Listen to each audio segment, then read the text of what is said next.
Hello साथियों, कैसे आप सभी। मैं जितेंद्र एक बार फिर से आप सभी आपके परिवार टिकी भैया पे स्वागत करते हैं। हम लोग हिंदी में एक नया चैप्टर पढ़ेंगे जो कि समास। पेपर में समास बहुत पूछता है या पेपर में समास से क्वेश्चन बनते हैं। आज हम लोग समास पे ही डिस्कस करेंगे। समास कितने प्रकार के होते हैं या समास का अर्थ क्या होता है, समास का विलोम क्या होता है। आइए दोस्तों, आज उसी पे जानकारी लेते हैं। सर्वप्रथम सबसे पहले समास। पहले समास समास को दो बराबर भागों में बांटा गया है या समास शब्द दो बराबर भागों से मिलकर बना है। जैसे इसका संधि विच्छेद करेंगे तो सम प्लस आस बराबर समास बनता है। सम का अर्थ होता है, आस का अर्थ होता है बैठाना या रखना, और सम का अर्थ होता है सम्यक रूप से। सम का अर्थ होता है सम्यक रूप से। मित्रों, समास का अर्थ देखेंगे तो क्या होता है, संक्षेप, या इसी को क्या बोला जा सकता है, संक्षेपीकरण। संक्षेपीकरण। और इसे किस नाम से जानते हैं, और इसे संक्षिप्त संक्षिप्त के नाम से भी जानते हैं। अब इसी पे पूछता है समास का विलोम क्या होता है।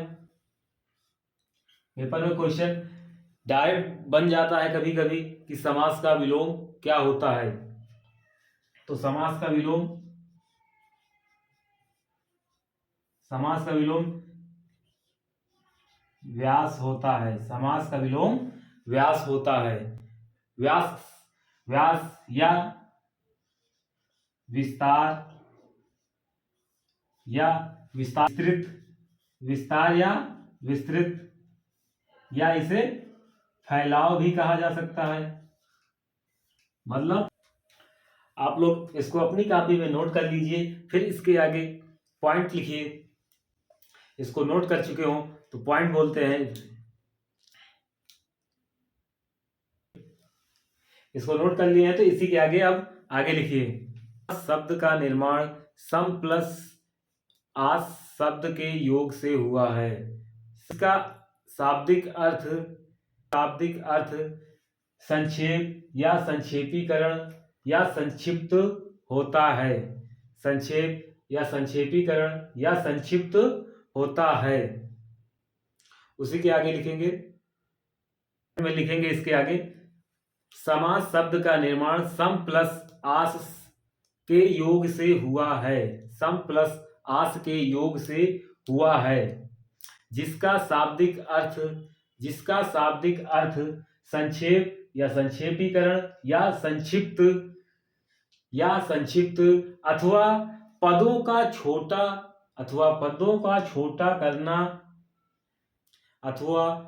का छोटा करना है। जबकि समास का विपरीत व्यास या विस्तार या विस्तृत या फैलाव होता है। समास व्यास, विस्तार या विस्तृत या फैलाव होता है। अगला पॉइंट लिखेंगे, समास शब्द में सम का अर्थ सम्यक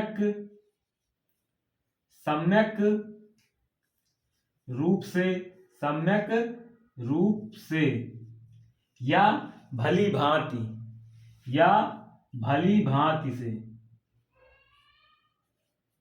भली भांति समास शब्द में सम का अर्थ सम्यक रूप से या भली भांति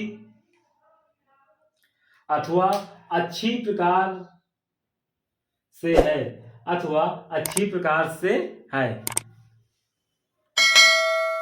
जबकि आस का अर्थ बैठाना या रखना होता है। आगे लिखिए उसी में, इस प्रकार हम कह सकते हैं कि पदों का छोटा करना ही समास कहलाता है। इस प्रकार हम कह सकते हैं कि पदों को छोटा करना ही समास कहलाता है। चलिए परिभाषा लिखिए या अगला पॉइंट बना के लिख लीजिए। दो या दो से अधिक पदों के बीच, दो या दो से अधिक पदों के बीच, या दो से अधिक पदों के बीच की विभक्ति, बीच की विभक्ति चिन्ह या बीच की विभक्ति चिन्ह या कारक चिन्ह का लोप, कारक चिन्ह का लोप, कारक चिन्ह का लोप करके पास रखने की क्रिया को, पास रखने की क्रिया विधि को समास कहते हैं। दो या दो से अधिक पदों के बीच विभक्ति चिन्ह या कारक चिन्ह का लोप करने, कारक चिन्ह का लोप करके पास रखने की क्रिया विधि को समास कहते हैं। अब अगली हेडिंग डालेंगे समस्त पद।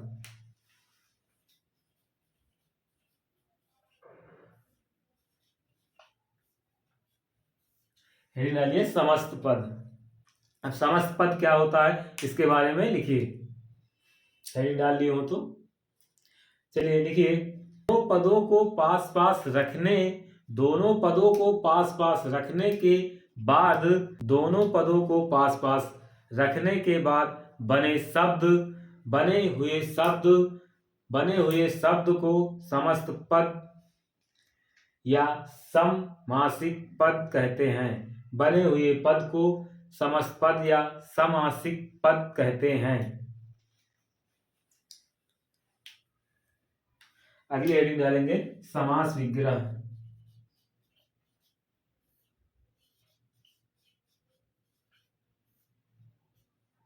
समास विग्रह लिखिए।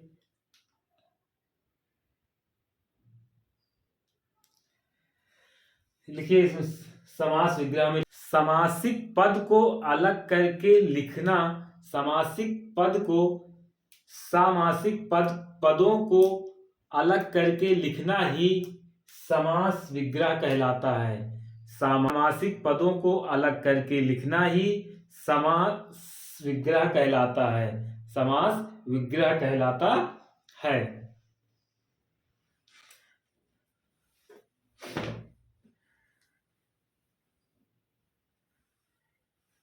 अगला पॉइंट लिखिए।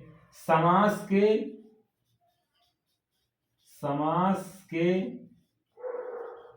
कुल 6 भेद होते हैं। समास के कुल 6 भेद होते हैं। समास के कुल 6 भेद होते हैं। चलिए देखिए कौन कौन से 6 भेद होते हैं।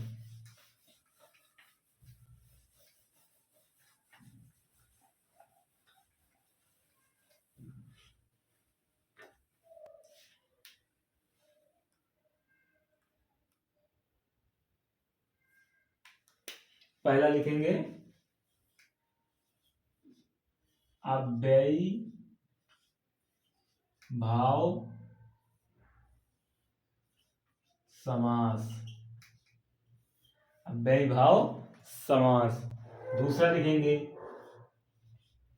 तत्पुरुष समास। तीसरा लिखेंगे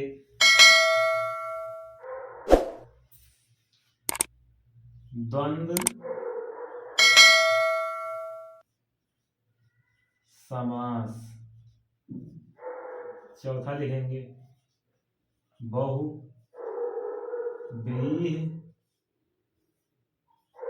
समास।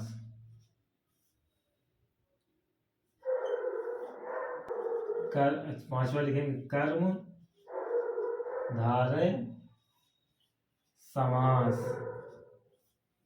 छठवां लिखेंगे द्विगु समास। आप लोग नोट कर लीजिए ये 6 समास।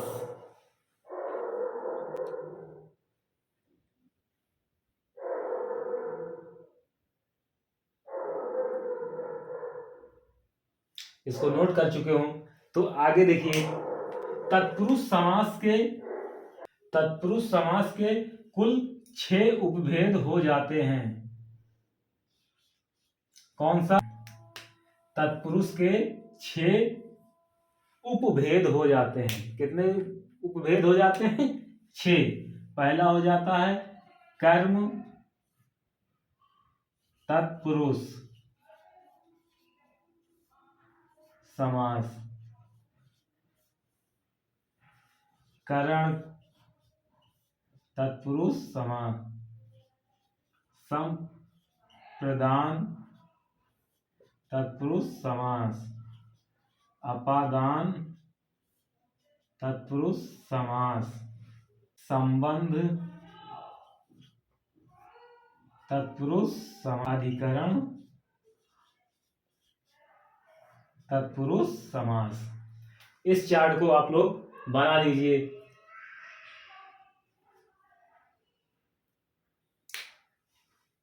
इसको बना लीजिए तो इसके आगे द्वंद्व समास के बारे में भी समझते हैं कि द्वंद्व समास के और कितने भेद होते हैं। इसको नोट कर चुके हो तो इसके आगे देखते हैं। साइड हो जा रहे हैं आप लोग, इसका स्क्रीनशॉट ले लीजिए, फिर इसके आगे पढ़ते हैं। मित्रों, अगली हेडिंग डालेंगे, समास के मुख्य प्रधानता या अप्रधानता के आधार पर समास के 4 भेद। या पूछता है पेपर में क्वेश्चन कि प्रधानता के आधार पे समास के कितने भेद होते हैं, तो मुख्य रूप से 4 होते हैं। मुख्य रूप से 4 होते हैं। और ऐसे पूछ ले पेपर में कि समास के कुल कितने भेद होते हैं, तो आप लोग कितना लगाएंगे? 6 भेद होते हैं। अब आप सभी लोग सोच रहे होंगे कि इसमें 4 समास हैं, 2 समास कहां चले गए या 2 समास क्यों नहीं लिखे गए? क्योंकि तत्पुरुष समास में ही कर्मधारय समास और द्विगु समास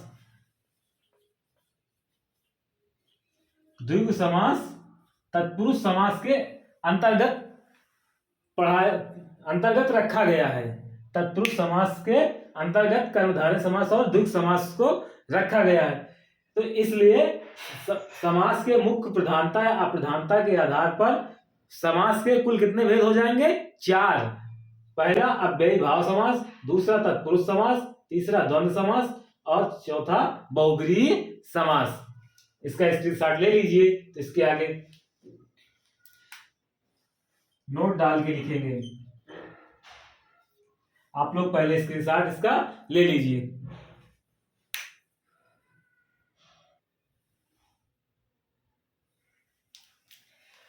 लिखेंगे दोस्तों नोट, हेडिंग डाल के आप लोग अपनी कॉपी में लिखेंगे। हेडिंग डालिए नोट में पहला पॉइंट लिखें, यदि किसी संख्या का इकाई अंक 0 तथा 9 हो तो 0 तथा 9 हो उसे शब्दों में लिखा जाए तो उसमें कोई समास नहीं होता। यानी कि 0 किसी भी शब्द का इकाई अंक 0 या 9 हो तो उसमें कोई भी समास नहीं होता। दूसरा पॉइंट लिखेंगे, 1 से 9 तक की संख्या को यदि शब्दों में लिखा जाए तो उसमें कोई भी समास नहीं होता है। अगला पॉइंट लिखेंगे, मतलब इसके अलावा 0 और 9 या 1 से 9 के अलावा, देखिए इसके अलावा समस्त गिनती पदों में से किसी भी गिनती पद को शब्दों में लिखा जाए तो वहां पर द्वंद्व समास का भेद इतरेत्तर द्वंद्व समास होता है। द्वंद्व समास का भेद इतरेत्तर द्वंद्व समास होता है। देखिए अगला पॉइंट, इतरेत्तर द्वंद्व समास एक समास है। इतरेत्तर द्वंद्व समास एक समास है जिसमें दो से ज्यादा पद होते हैं, जिसमें दो से ज्यादा पद होते हैं। अब आप लोग इसी लिख लिए होंगे और इसका स्क्रीनशॉट हो जा रहे हैं, इसका स्क्रीनशॉट ले लीजिए। फिर इसके आगे अगली हेडिंग डालेंगे अव्ययी भाव समास। सबसे पहले हम लोग पढ़ेंगे अव्ययी भाव समास के बारे में। इसका स्क्रीनशॉट ले लीजिए।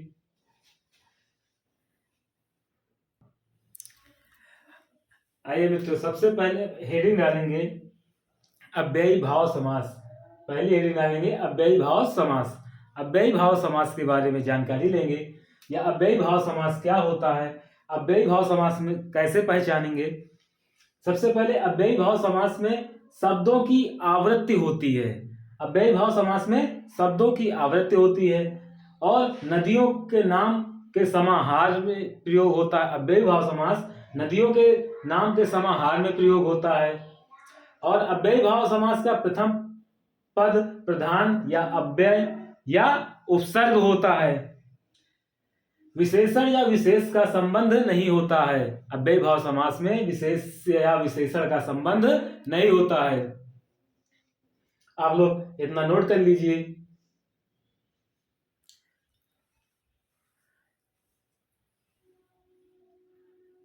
अब उसी के आगे लिखिए परिभाषा।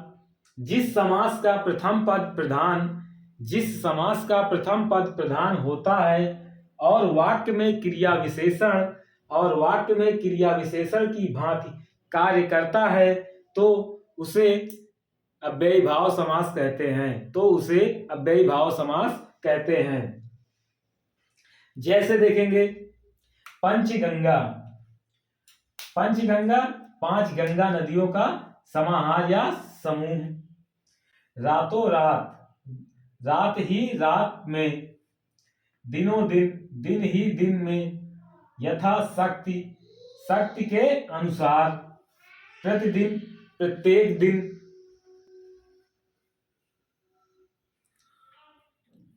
या और एग्जाम्पल देखेंगे आमरण,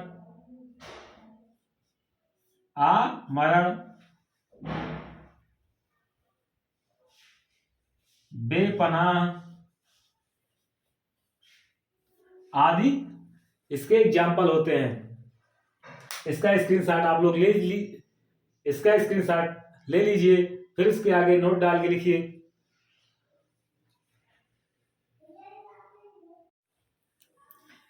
चलिए दोस्तों, उसी के आगे नोट डाल के लिखेंगे। ये अव्ययी भाव समास का एक छोटा सा पार्ट है जो नए तत्पुरुष समास के एग्जाम्पल से मैच करता है या उदाहरण से मैच करता है। तो नोट डालिए, लिखिए हेडिंग नए तत्पुरुष समास। नए तत्पुरुष समास लिखिए। जिस सामासिक पद के प्रथम पद में अ या अन उपसर्ग लगा हो तो उसे नए तत्पुरुष समास कहते हैं। उसी के आगे लिखिए। यदि विकल्प में नए तत्पुरुष समास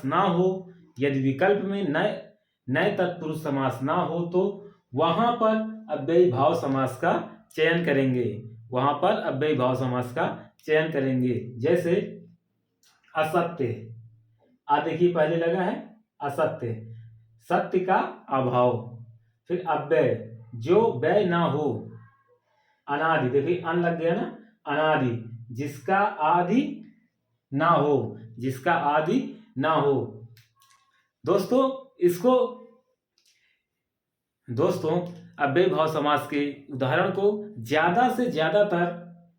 अव्ययी भाव के समास के उदाहरण में ज्यादातर प्रति यथा बे भर आ नी लगा होता है। इसके एग्जाम्पल में प्रति यथा बे भर आ नी लगा होता है। जैसे असत्य, अव्यय, अनादि, फिर बेपनाह, प्रतिदिन, यथाशक्ति, बेपनाह हो गया, भर पेट, आ से असत्य हो गया, नी से, ऐसे इसके एग्जाम्पल होते हैं। हेडिंग डालेंगे तत्पुरुष समास। सबसे पहले हेडिंग डालिए तत्पुरुष समास। अब तत्पुरुष समास क्या है, इसके कितने भेद होते हैं, आइए उसकी जानकारी लेते हैं। लिखिए तत्पुरुष समास, हेडिंग डालिए, उसमें लिखिए जिस समास का दूसरा पद प्रधान होता है, जिस समास का दूसरा पद प्रधान होता है उसे तत्पुरुष समास कहते हैं, उसे तत्पुरुष समास कहते हैं। अगला पॉइंट लिखेंगे, यह समास कारक पर आधारित होता है, यह समास कारक पर आधारित होता है, जिसके कारण इसे कारकीय समास कहा जाता है, जिसके कारण इसे कारकीय समास कहा जाता है। नेक्स्ट पॉइंट,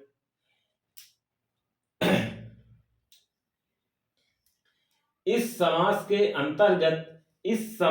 अंतर्गत कर्ता कारक तथा संबोधन कारक का प्रयोग नहीं होता है। इस समास के अंतर्गत कर्ता कारक तथा संबोधन कारक का प्रयोग नहीं होता है। अगला पॉइंट लेंगे, इस समास के यानी कि तत्पुरुष समास के 6 भेद होते हैं। तत्पुरुष समास के 6 भेद होते हैं। लिख लिए हो तो पहला भेद लिखेंगे कर्म तत्पुरुष समास। कर्म तत्पुरुष समास या उसे द्वितीय तत्पुरुष समास कहते हैं। भक्ति चिन्ह को किसको प्रकट करेगा, भार प्रकट करने में प्रयोग किया जाएगा। उसी प्रकार दूसरा लिखेंगे करण तत्पुरुष समास, दूसरा लिखेंगे करण तत्पुरुष समास या तृतीय तत्पुरुष समास, तृतीय तत्पुरुष समास, तत्पुरुष समास या तृतीय तत्पुरुष समास, करण तत्पुरुष समास या तृतीय तत्पुरुष समास उसे कहते हैं। उसका चिन्ह या समास विग्रह चिन्ह क्या लगेगा, उसमें से या द्वारा या के द्वारा से करण तत्पुरुष समास को अलग करते या समास विग्रह करते हैं। तीसरा लिखेंगे संप्रदान तत्पुरुष समास, संप्रदान तत्पुरुष समास या चतुर्थी तत्पुरुष समास या उसे चतुर्थी तत्पुरुष समास, और समास विग्रह लिखेंगे को या के लिए, को या के लिए। चौथा लिखेंगे अपादान तत्पुरुष समास, अपादान तत्पुरुष समास या उसे पंचमी तत्पुरुष समास कहते हैं या पंचमी तत्पुरुष समास, इसे भी से प्रदर्शित करते हैं। अपादान तत्पुरुष समास में अलगाव का भाव होता है, अलगाव का भाव होता है। पांचवा है संबंध तत्पुरुष समास, संबंध तत्पुरुष समास या खष्टी तत्पुरुष समास, खष्टी तत्पुरुष समास। इसमें का की के नानी ने ऐसे समास विग्रह चिन्ह होते हैं।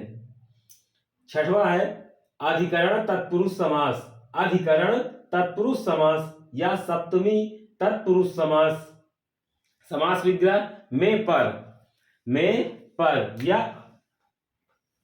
आधार व्यक्त करने पर किया जाता है। साइड हो जा रहे हैं, इसका आप लोग स्क्रीनशॉट ले लीजिए। तो इसके आगे पहला हेडिंग डालेंगे कर्म तत्पुरुष समास, इसका स्क्रीनशॉट ले लीजिए।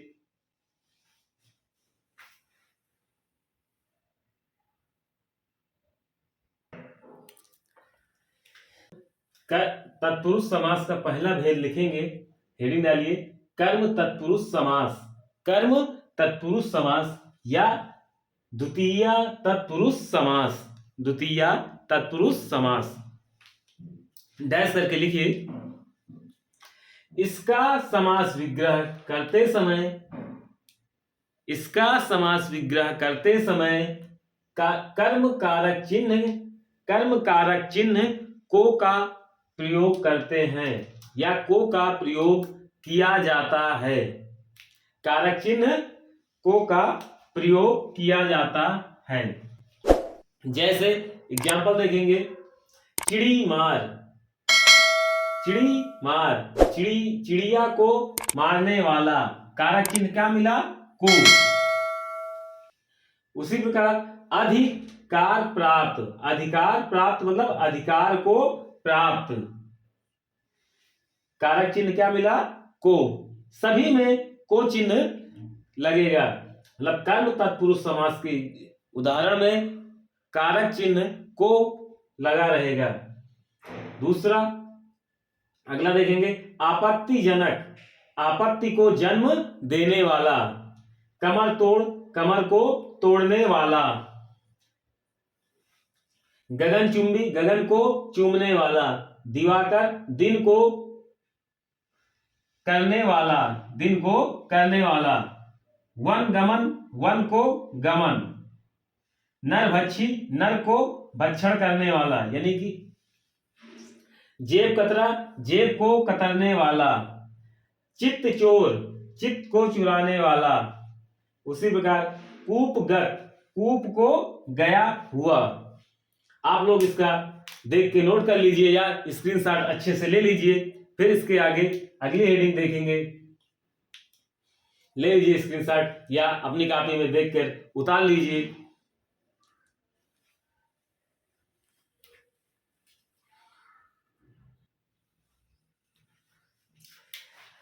अगली हेडिंग डालेंगे, दूसरी हेडिंग डालेंगे दोस्तों, करण तत्पुरुष या तृतीया तत्पुरुष समास, करण तत्पुरुष समास या तृतीया तत्पुरुष समास।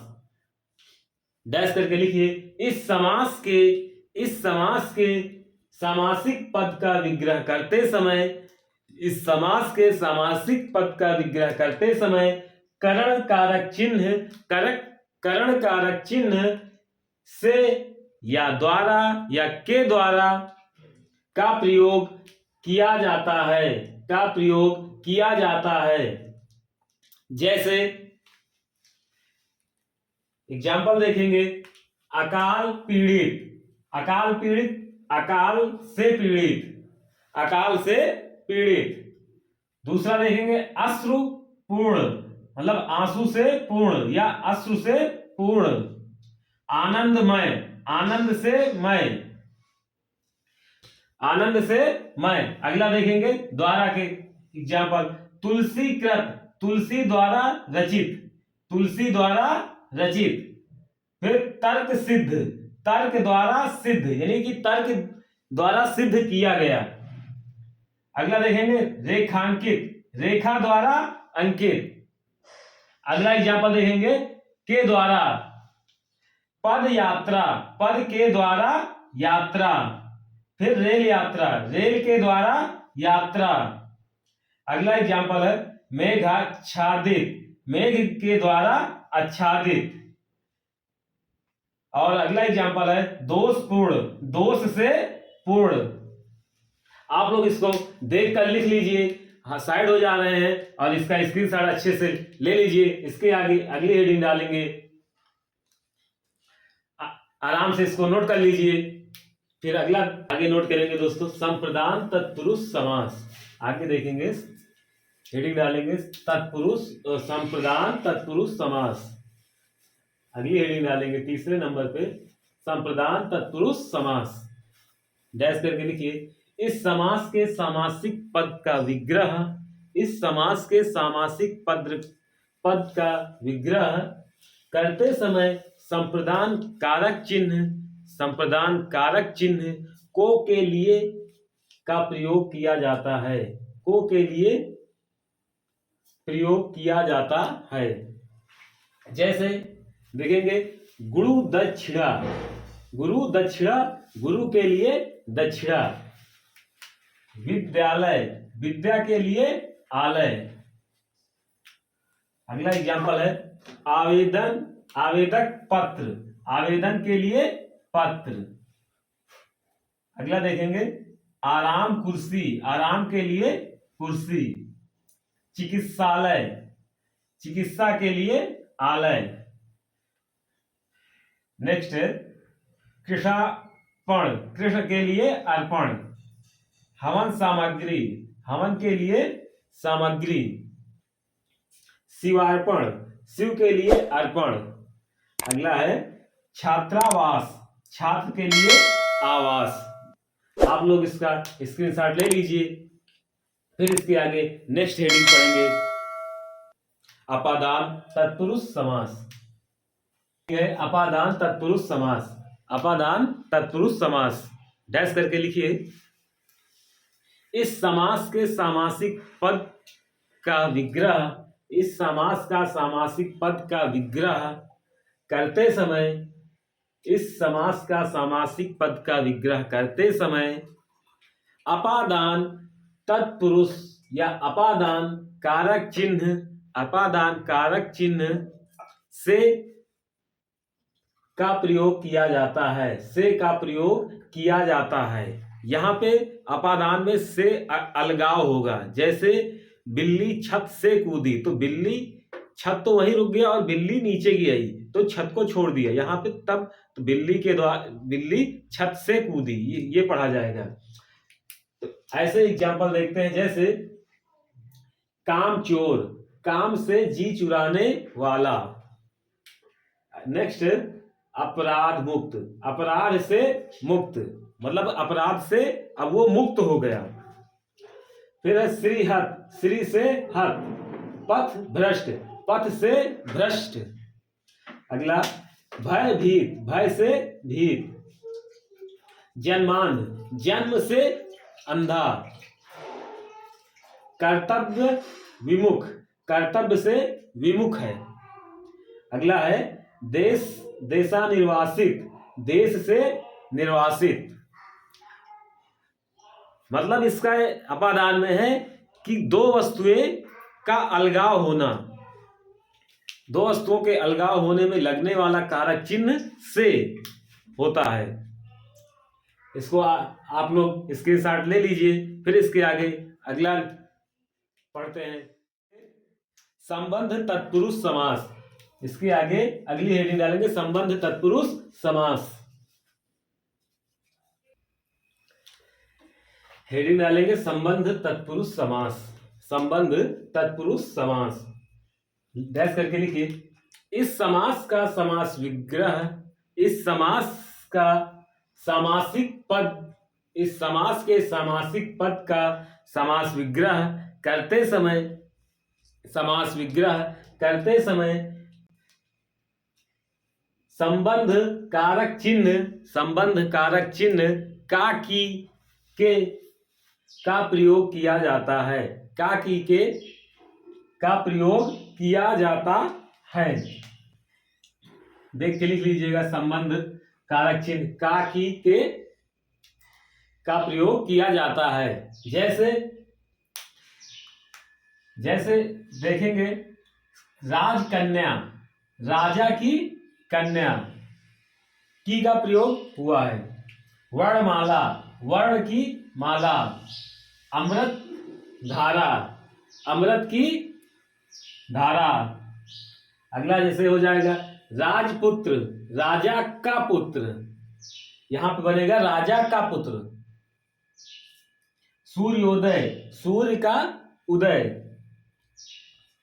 आमचूर, आम का चूर। अगला है गंगा जल, गंगा का जल। अगला उदाहरण है अश्वमेघ, अश्व का मेघ। चंद्रोदय, चंद्रमा का उदय। आप लोग इसका स्क्रीनशॉट अच्छे से ले लीजिए। फिर अगली हेडिंग डालेंगे अधिकरण तत्पुरुष समास।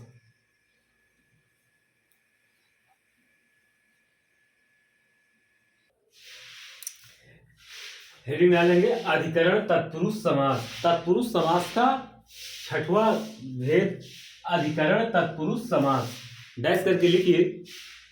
इस समास के सामासिक पद का विग्रह करते समय, इस समास के सामासिक पद का विग्रह करते समय अधिकरण कारक चिन्ह, अधिकरण कारक चिन्ह में पर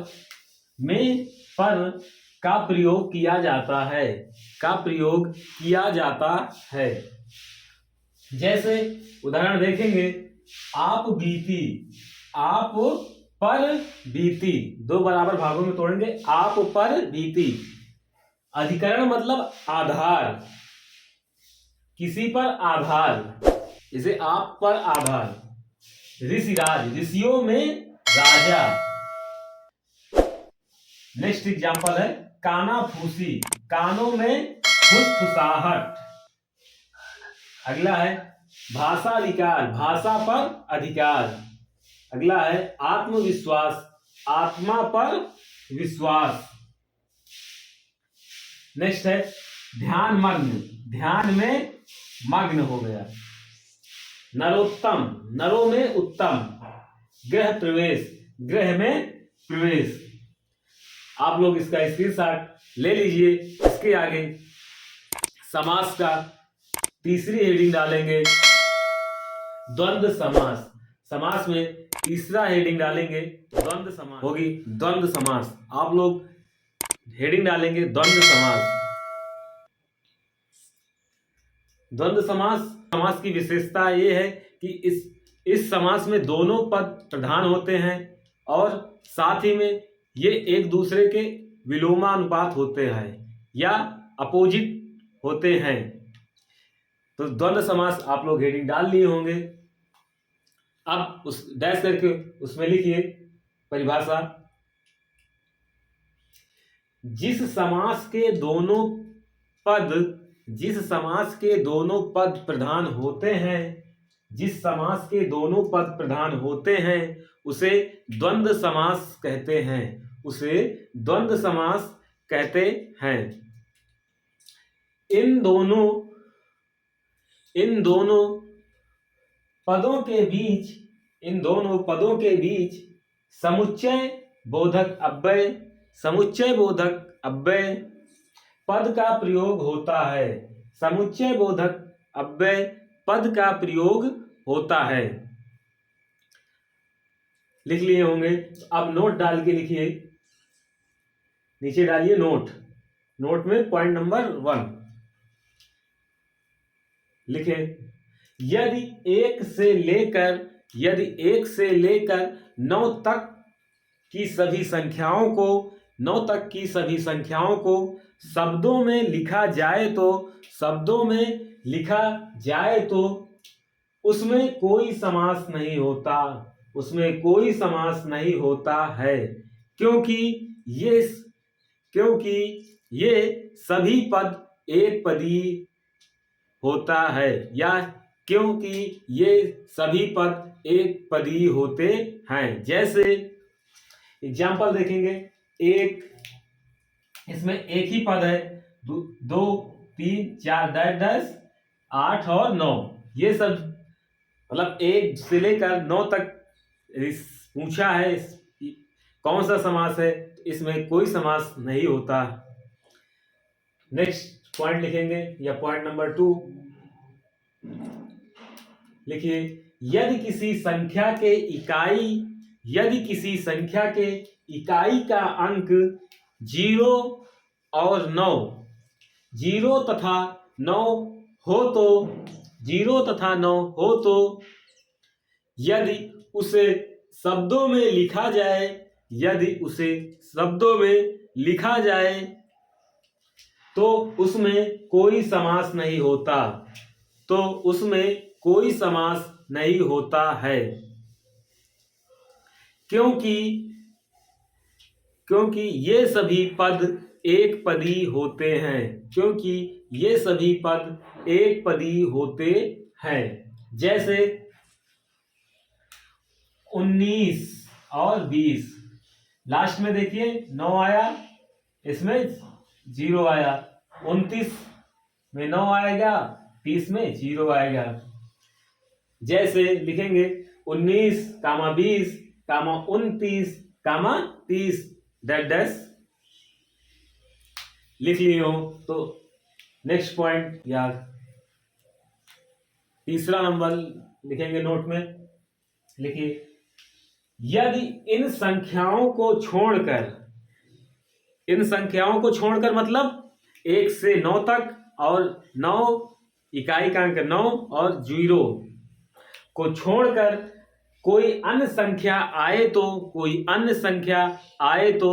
उसमें द्वंद्व समास का उपभेद इतरेतर द्वंद्व समास होता है। द्वंद्व समास का उपभेद इतरेतर द्वंद्व समास होता है। अब नेक्स्ट पॉइंट लिखेंगे, इस समास के कुल 3 भेद होते हैं। इस समास के कुल 3 भेद होते हैं। आप लोग लिख लिए हो, इसका स्क्रीनशॉट ले लीजिए। फिर देखते हैं कि द्वंद्व समास के 3 भेद कौन कौन से हैं। आप लोग इसका स्क्रीनशॉट ले लीजिए।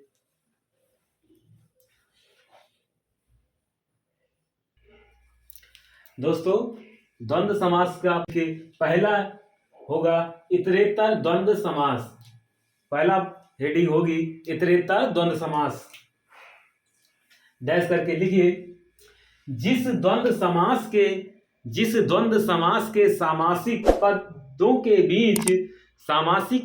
के बीच समुच्चय बोधक अव्यय और तथा एवं पद का प्रयोग होता है उसे इतरेतर द्वंद्व समास कहते हैं। नेक्स्ट पॉइंट लिखेंगे, इतरेतर द्वंद्व समास का निर्माण इतर धन इतर से हुआ है। इतर प्लस इतर से हुआ है। जहां इतर का अर्थ अन्य है। डैश करके आगे लिखिएगा या नेक्स्ट पॉइंट लिखिए, अन्य पद का मेल जब अन्य पद के साथ होता है तो वहां इतरेतर द्वंद्व समास होता है। जैसे 11 को अलग तोड़ेंगे तो 1 और 1 होगा।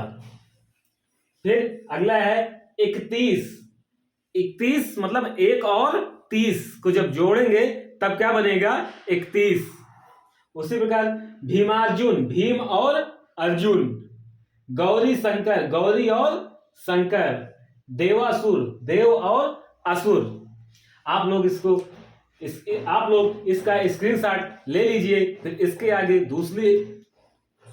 आगे दूसरी हेडिंग देखेंगे,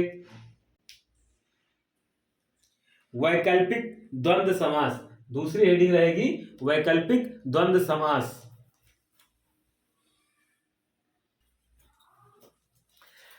आगे नोट करेंगे, द्वंद्व समास का दूसरा हेडिंग या दूसरा भेद लिखेंगे वैकल्पिक द्वंद्व समास। हेडिंग डालेंगे वैकल्पिक द्वंद्व समास। डैश करके लिखिए, जिस द्वंद्व समास के उपभेद में से विग्रह करते समय या अथवा समुच्चय बोधक अव्यय का प्रयोग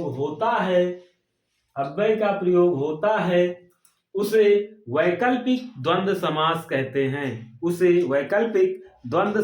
कहते हैं। नेक्स्ट पॉइंट लिखेंगे, इस समास के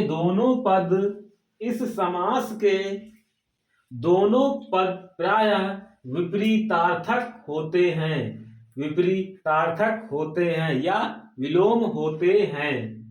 दोनों पदों में से किसी एक पद को चुनने की शर्त होती है। दोनों पदों में से एक पद को चुनने की शर्त होती है। जैसे धर्माधर्म, धर्म अथवा अधर्म, धर्म का विलोम अधर्म होता है, विपरीत हो गया। पाप पुण्य, तो पाप का विलोम क्या होगा? पुण्य, तो पाप और पुण्य। सत्यासत्य, सत्य या असत्य। अगला उदाहरण है सुख दुख, सुख या दुख। भला बुरा, भला और बुरा। लाभा लाभ, लाभ या अलाभ। दोनों देखिए एक दूसरे के विपरीत हैं। आजकल, आज और कल, आज का विलोम कल। आप लोग इसका स्क्रीनशॉट ले लीजिए।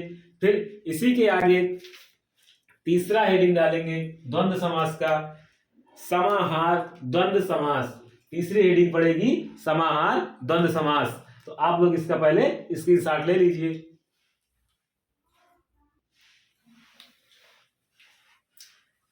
आगे द्वंद्व समास का तीसरा भेद लिखेंगे, हेडिंग डालेंगे समाहार द्वंद्व समास। समाहार द्वंद्व समास डैश। देखिए समाहार द्वंद्व समास दो प्रकार के, सार्थक निरर्थक पदों का योग होता है और दूसरा एक दूसरे से मिलते जुलते शब्द होते हैं। जैसे चाय वाय बोलते हैं, पानी वानी बोलते हैं, ऐसे शब्द होते हैं। डैश करके लिखिए द्वंद्व समास, समाहार द्वंद्व समास में जिस द्वंद्व समास के उपभेद के द्वारा जिस द्वंद्व समास के उपभेद के द्वारा दोनों पदों के समूह का बोध होता है, दोनों पदों के समूह का बोध होता है, उन्हें समाहार द्वंद्व समास कहते हैं। उन्हें समाहार द्वंद्व समास कहते हैं। जैसे चाय वाय, चाय इत्यादि। कीड़े मकोड़े आदि। पेड़ पौधे इत्यादि। अगला है भूखा प्यासा आदि। बाल बच्चे बहुब्रीहि समास। आप लोग हेडिंग डालेंगे बहुब्रीहि समास। डैश करके लिखिए जिस समास का कोई पद प्रधान नहीं होता, जिस समास का कोई पद प्रधान नहीं होता है, बल्कि दोनों पद मूल अर्थ को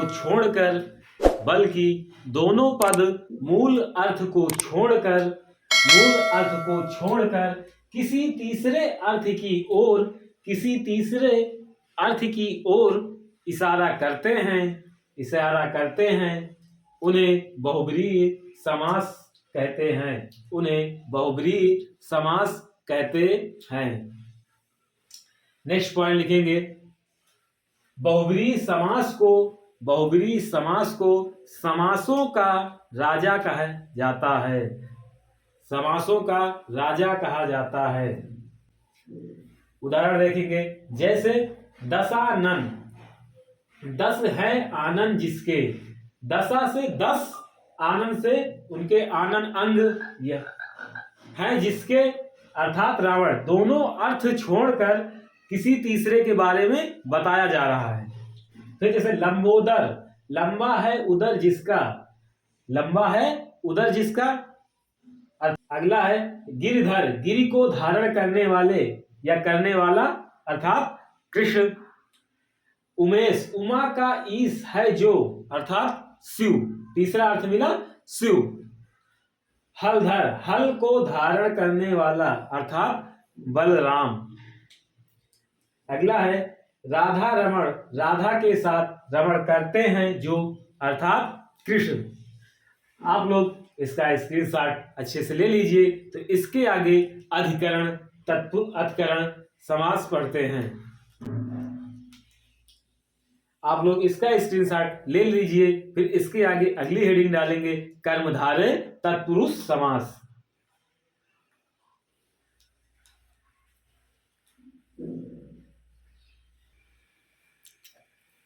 आगे अगली हेडिंग डालेंगे दोस्तों, 5वां हेडिंग रहेगा कर्मधारय समास। हेडिंग डालेंगे कर्मधारय समास और डैश करके लिखेंगे परिभाषा, जिस समास का दूसरा पद प्रधान होता है, जिस समास का दूसरा पद प्रधान होता है उसे कर्मधारय समास कहते हैं, उसे कर्मधारय समास कहते हैं। अगली लाइन से लिखेंगे, उपमेय उपमान तथा विशेष विशेषण, उपमेय उपमान तथा विशेष विशेषण का संबंध होना चाहिए, का संबंध होना चाहिए। लिख लिए हो तो अब देखिए उपमेय क्या होता है, उपमान क्या होता है, विशेष क्या होता है और विशेषण क्या होता है। जैसे हेडिंग डालेंगे उपमेय, डैश करके लिखिए, जिसकी तुलना की जाए, जिसकी तुलना की जाए। अगली हेडिंग डालेंगे उपमान, जिससे, डैश करके लिखिए, जिससे तुलना की जाए, जिससे तुलना की जाए, डैश करके लिखिए। अगली हेडिंग डालेंगे विशेष से, अगली हेडिंग लिखिए विशेष से, डैश करके लिखिए, जिसकी विशेषता बताई जाए, जिसकी विशेषता बताई जाए। अगली हेडिंग लिखेंगे विशेषता विशेषण, हेडिंग लिखेंगे विशेषण, जो विशेषता हो उसे विशेषण कहते हैं, जो विशेषता हो उसे विशेषण कहते हैं। जैसे परमाणु, परम है जो अणु, परम है जो अणु। अगला एग्जाम्पल देखेंगे महाशय, महान है जो आशय। नेक्स्ट है जो जन। अगला है कमल नयन, कमल के समान नयन, कमल के समान नयन। नेक्स्ट नव युवक, नव है जो युवक, नव है जो युवक। और एग्जाम्पल देंगे परमेश्वर, परम है जो ईश्वर। कोकनद, लाल है जो कमल। अगला है देह लता, लता रूपी देह, लता रूपी देह। तीव्र बुद्धि, तीव्र है जिसकी बुद्धि। चरण कमल, कमल रूपी चरण, मतलब तुलना की जा रही है कि कमल रूपी चरण। कर्मधारय समास के उदाहरणों को पहचानने के लिए कैसी, कैसा, कैसे से प्रश्न पूछने पर, कैसे, कैसी, कैसा से प्रश्न पूछने पर कर्मधारय समास की पहचान होती है। जैसे परम है जो ईश्वर, कैसा ईश्वर, परम ईश्वर, या कैसे ईश्वर, परम ईश्वर। परमाणु, कैसा अणु, परम अणु।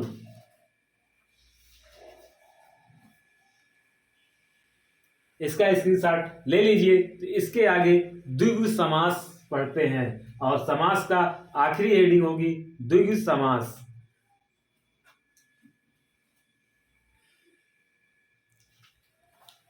अगले हेडिंग डालेंगे समास में 6वां नंबर पे द्विगु समास, द्विगु समास। डैश करके लिखिए, जिस समास का दूसरा पद प्रधान होता है उसे द्विगु समास कहते हैं, जिस समास का दूसरा पद प्रधान होता है उसे द्विगु समास कहते हैं। परंतु, परंतु दोनों पदों के बीच, दोनों पदों के बीच समाहार का बोध होना आवश्यक होता है।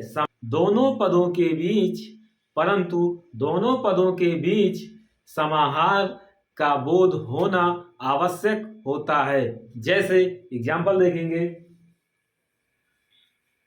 अष्टाध्यायी, 8 अध्यायों का समूह। अगला तिरंगा, 3 रंगों का समूह, मतलब एक समूह बन रहा है। चौराहा, 4 राहों का समूह। नेक्स्ट पंचतंत्र, 5 तंत्रों का समूह। छत्तीसगढ़, 36 गढ़ों का समूह। गढ़ मतलब किला। सप्ताह, 7 दिनों का समूह।